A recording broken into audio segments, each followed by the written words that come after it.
सभी दोस्तों को राम राम, आदाब, सत श्री अकाल। मैं आपका दोस्त विकास। आज हम बात करेंगे किसान की समस्या और उसके समाधान की। सबसे पहले आते हैं समस्या पर। जैसे कि सबको पता है, समस्या है उसकी उपज का सही भाव न मिलना और खुद की उपज का भाव निर्धारित न करना।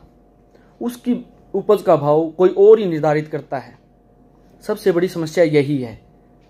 पहले मैं समाधान से पहले मैं एक चीज़ पर आता हूँ जो आजकल फेसबुक और ट्विटर पर ट्रेंड कर रही है, और वो है कर्ज माफ़ी, किसान कर्जा मुक्त। मेरे प्यारे किसान साथियों, ये सिर्फ एक राजनीतिक मुद्दा पर है। मैं आपको थोड़ी इसकी डिटेल बताता हूँ। माननीय श्री प्रधानमंत्री नरेंद्र मोदी जी ने 2019 में एक ऐलान किया था कि मैं जैसे ही भाजपा की गवर्नमेंट बनेगी, अपनी ही कलम से पहली ही मीटिंग में किसानों का कर्जा माफ़ कर दूंगा। उन बातों को 1 साल हो चुका है। अब बात आते हैं राहुल गांधी जी की। वो कहते हैं कि मैं जब तक नहीं सोऊंगा जब तक कि किसानों का कर्जा माफ़ नहीं हो जाता। अरे भाई साहब, अब तक कहाँ गए हुए थे?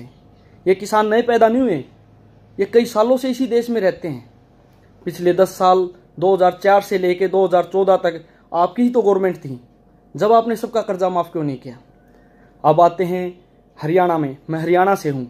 यहाँ पर श्री ओम प्रकाश धनखड़ जी, सुभाष बराड़ा जी और भाजपा के कई नेताओं ने एक आंदोलन किया था कि गेहूं का समर्थन मूल्य 2100 रुपये होना चाहिए। ये बात है 2013 की, और आज है 2020। ये खुद कृषि मंत्री रह चुके हैं, और इनकी भाजपा की सरकार पिछले 6 सालों से है, और गेहूं का भाव है 1950 रुपये। मेरे प्यारे साथियों, जो सरकारें खुद हमसे अनाज मांग रही हैं, वो हमारा कर्जा माफ़ कैसे करेंगे? मान लीजिए कि हमारा कर्जा माफ़ हो भी जाता है, कोई चमत्कार हो जाए और हमारा कर्जा माफ़ हो जाता है, तो भी हम फिर दोबारा कर्जा लेंगे और फिर नहीं लौटा पाएंगे, फिर भी गिड़गिड़ाएंगे कि हमारा कर्जा माफ़ कर दीजिए, हमारा कर्जा माफ़ कर दीजिए। तो ये एक दुष्ट चक्कर है, उसमें हम फंसते ही जा रहे हैं। तो मेरे प्यारे साथियों, कर्जा माफ़ी हमारी समस्या का समाधान नहीं है। हमारी समस्या का समाधान है उचित भाव। वो कैसे मिले? वो है हम संगठित तो रहें, अब संगठित हुए हैं, इससे भी ज़्यादा संगठित हों और फार्मर प्रोड्यूसर ऑर्गेनाइजेशन बनाएं, फूड प्रोसेसिंग यूनिट लगाएं, स्टोरेज हाउस लगाएं। तब जाकर हमें हमारी उपज का सही भाव मिल सकता है। नहीं तो भूल जाइए कि एक किसान आगे बढ़ेगा। मैं आपको एक एटीट्यूड की बात बताता हूँ। इसे इस तरह से समझ सकते हैं।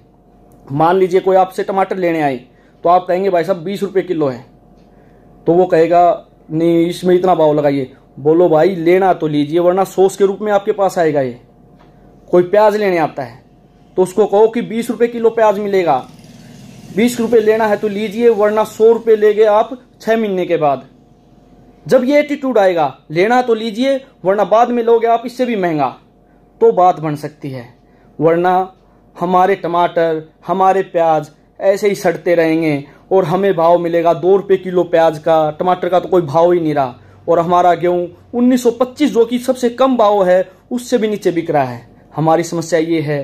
तो मेरे किसान साथियों, अगली वीडियो में मैं आपको बताऊंगा फार्मर प्रोड्यूसर ऑर्गेनाइजेशन क्या होता है, फूड प्रोसेसिंग यूनिट कैसे लगा सकते हैं। तो हमारे साथ बने रहिए। आपका अपना दोस्त विकास। सभी दोस्तों का धन्यवाद जिन्होंने ये वीडियो देखी। धन्यवाद।